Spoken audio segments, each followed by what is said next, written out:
ಶಿವಮೊಗ್ಗದ ಶಿಕಾರಿಪುರದಲ್ಲಿ ಗೋರಕ್ಷಕರ ಕಾರ್ಯಕರ್ತರ ಮೇಲೆ ನಡೆದ ಕೊಲೆ ಯತ್ನ ಖಂಡಿಸಿ ವಿಶ್ವ ಹಿಂದೂ ಪರಿಷತ್ ಜಿಲ್ಲಾಧಿಕಾರಿಗಳಿಗೆ ಇಂದು ಮನವಿಯನ್ನು ಸಲ್ಲಿಸಿತು.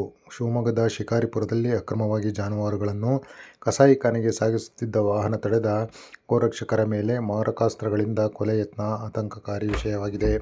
ಅಕ್ರಮ ಗೋ ಸಾಗಾಟಗಾರರ ದಾಳಿಯಿಂದ ಗೋರಕ್ಷಕ ಕಾರ್ಯಕರ್ತರು ತೀವ್ರವಾಗಿ ಗಾಯಗೊಂಡಿದ್ದು, ಗೋರಕ್ಷಕರ ಮೇಲೆ ಕೊಲೆ ಯತ್ನ ನಡೆಸಿದ ಎಲ್ಲ ಆರೋಪಿಗಳನ್ನು ಹಾಗೂ ಅವರ ಹಿಂದಿರುವ ಸಂಚುಕೋರರನ್ನು ತಕ್ಷಣವೇ ಬಂಧಿಸಿ ಅವರ ವಿರುದ್ಧ ಜಾಮೀನು ರಹಿತ ಕಠಿಣ ಪ್ರಕರಣ ದಾಖಲಿಸಿ ಶಿಕ್ಷೆಗೆ ಗುರಿಪಡಿಸಬೇಕು ಎಂದು ಒತ್ತಾಯಿಸಿದ್ದಾರೆ. ಕಾನೂನುಬದ್ಧವಾಗಿ ಗೋವುಗಳನ್ನು ರಕ್ಷಿಸಲು ಮುಂದಾದ ಗೋರಕ್ಷಕರ ಮೇಲೆ ಪೂರ್ವನಿಯೋಜಿತ ಸಂಚು ಮತ್ತು ಮಾರಕಾಸ್ತ್ರಗಳಿಂದ ಕೊಲೆ ಮಾಡಲು ಯತ್ನಿಸಿ ಅಟ್ಟಹಾಸವಾಗಿದೆ.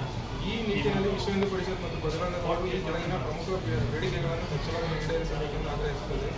ಗೋರಕ್ಷಕರ ಮೇಲೆ ಕೊಲೆ ಯತ್ನ ನಡೆಸಿದ ಎಲ್ಲ ಆರೋಪಿಗಳನ್ನು ಹಾಗೂ ಅವರ ಹಿಂದಿರುವ ಸಂಚುಕೋರಗಳನ್ನು ತಕ್ಷಣವೇ ಬಂಧಿಸಿ ಅವರ ವಿರುದ್ಧ ಜಾಮೀನು ರಹಿತ ಕಠಿಣ ಪ್ರಕರಣವನ್ನು ದಾಖಲಿಸಿ ಜಾನುವಾರು ಪ್ರಬಂಧದ ಕಾಯ್ದೆ 2020ರ ಸೆಕ್ಷನ್ 8ರಂತೆ ಅಕ್ರಮ ಗೋಹತ್ಯೆಗಳು ಹಾಗೂ ಗಡಿಭಾಗಗಳಲ್ಲಿ ಪೊಲೀಸರು ನಿರಂತರ ರಾತ್ರಿ ಗಸ್ತು, ನೈಟ್ ಪಾಟ್ರೋಲಿಂಗ್ ಹಾಗೂ ಹೆಚ್ಚಿಸಬೇಕು ಮತ್ತು ವಿಶೇಷ ತಪಾಸಣಾ ಕೇಂದ್ರಗಳನ್ನು, ಚೆಕ್ಪೋಸ್ಟ್ಗಳನ್ನು ನಿರ್ಮಿಸಿ ಅಕ್ರಮ ಗೋಸಾಗಾಟ ಜಾಲತಾಣವನ್ನು ಪತ್ತೆ ಹಚ್ಚಿ ಕಠಿಣ ಕ್ರಮ ಕೈಗೊಳ್ಳಬೇಕು. ಶಿಕಾರಿಪುರ ಸೇರಿದಂತೆ ಕರ್ನಾಟಕದ ರಾಜ್ಯಾದ್ಯಂತ ಎಲ್ಲ ಜಿಲ್ಲೆಗಳಲ್ಲಿ ಅಕ್ರಮವಾಗಿ ಕಾರ್ಯಾಚರಿಸುತ್ತಿರುವ ಅಕ್ರಮ ಕಸಾಯಿಖಾನೆಗಳನ್ನು ಹಾಗೂ ಪರವಾನಗಿ ಇಲ್ಲದ ಎಲ್ಲ ಮಾಂಸದ ಮೇಲೆ ತಕ್ಷಣವೇ ದಾಳಿ